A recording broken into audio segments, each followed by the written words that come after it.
What's happening, people? I hope you're all well.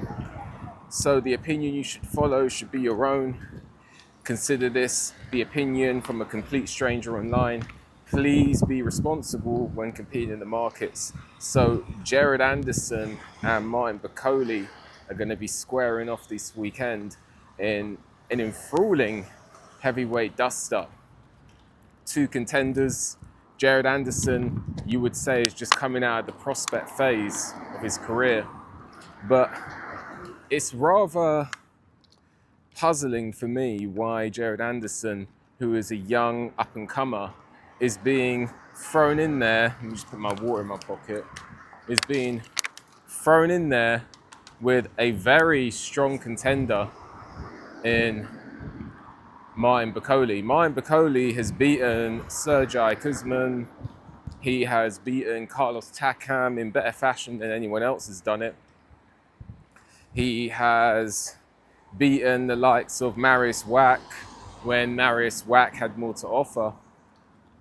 So it's really puzzling to me why Jared Anderson is being risked in there against Martin Bakole. And Martin Bakole is not without his attributes.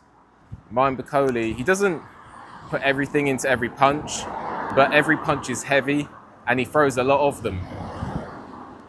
He also puts his hands together quite well. Jared Anderson's not without his own attributes. Fast, snappy, flashy, got a bit of spite on his punches. So both of these guys have the attributes. The difference is Jared Anderson is young. He's like the new American hope in the heavyweight division. Everyone talks about, when we talk about up-and-coming prospects, we talk about Richard Torres, we talk about Bakole Jalalov, we talk about Moses Italma. You go to America and you talk to a boxing fan about heavyweight prospects, you're going to hear the name Jared Anderson. So, for me, a little bit puzzling why they would risk Jared Anderson against a dangerous contender this early on, rather than get him to have a few more fights at a certain level and then throw him in there. But remember, he did struggle against Charles Martin as well. So I'm a little bit puzzled as to why they're doing this.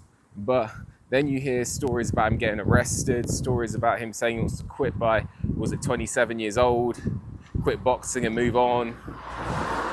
I think he said boxing is just a job to him. So maybe his handlers have taken that into consideration when deciding what to do with his future. Maybe they're trying to fast track him, I don't know. It all seems very peculiar to me. There are probably a lot easier ways to a heavyweight title than through Martin Bakole.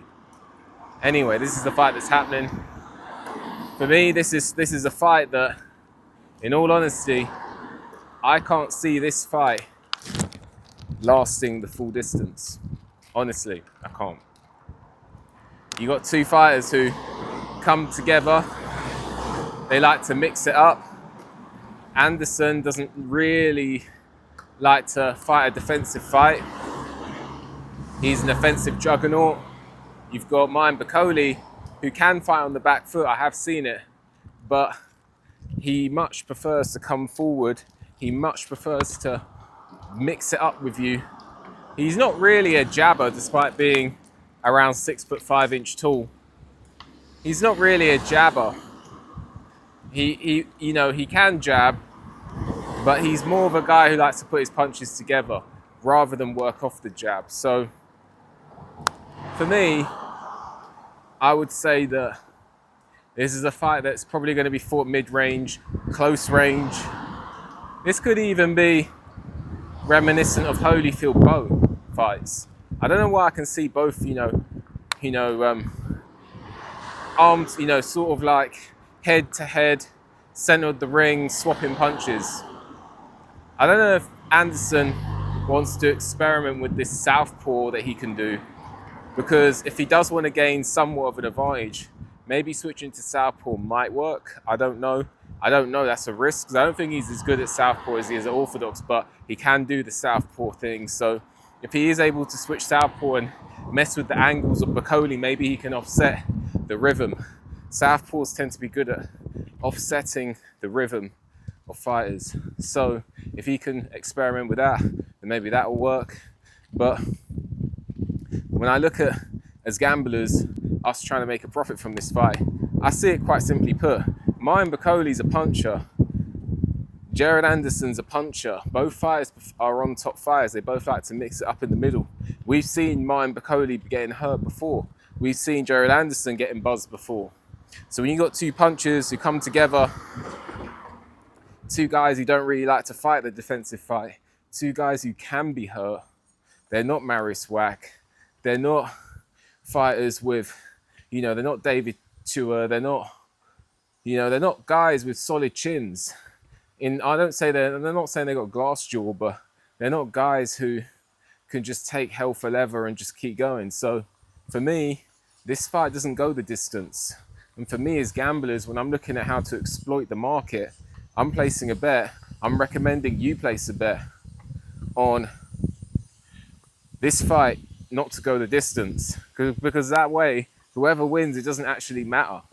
You just sit back and enjoy, because you know it's not going the distance. You know that both fighters can be hurt. You know both fighters can punch. You know that Jared Anderson is untested. You know that Martin Bakole, yeah, he's got some solid wins, but he's not got any top wins. Whoever wins this fight is going to be the best win on their resume. So we know that we've got two guys who aren't proven at the top, but they can both be hurt and they can both punch. That's a recipe for a non-distance fight. So to place a bet on this fight not going the distance is the only sensible option I see. Why risk choosing one side of the fence when you can sit in the middle of the fence and profit? Anyway, that's my recommendation. Let me know. Like the video, subscribe to the channel, leave a comment, hit the notification bell to get a notification when I make a new video. If you appreciate my work and want to leave a donation, there's a link for that in the description. With that, enjoy the rest of your day. See you on the next one.